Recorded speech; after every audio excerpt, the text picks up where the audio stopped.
উইকেন্ডে সকাল সকাল মা বাবাকে নিয়ে বেরিয়ে পড়লাম বাবা বড় কাছারি মন্দির। এই মন্দিরটা জোকা ঠাকুরপুকুরের কাছাকাছি। মন্দিরে পৌঁছে যাত্রীনিবাসে আমাদের জুতো রেখে ওনাদের দোকান থেকেই পুজোর ডালা নিয়ে চলে গেলাম পুজো দিতে।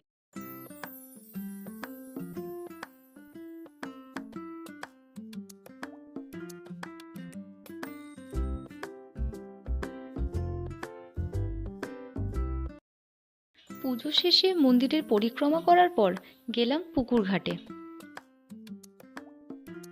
পুকুরের জল মাথায় ছিটিয়ে মা সাবিত্রীর মাথায় সিঁদুর ছোঁয়ালাম। এবার পালা ব্রেকফাস্টের। বড় কাছারি এসে এখানকার ফেমাস পেটাই পরোটা না খেয়ে কি যাওয়া যায়? গরম গরম পরোটা হাজির। টেস্ট তো অসাধারণ ছিল। এরপর আমরা চললাম কোথায় তা জানতে হলে দেখতে হবে নেক্সট ব্লগ। এখন টাটা।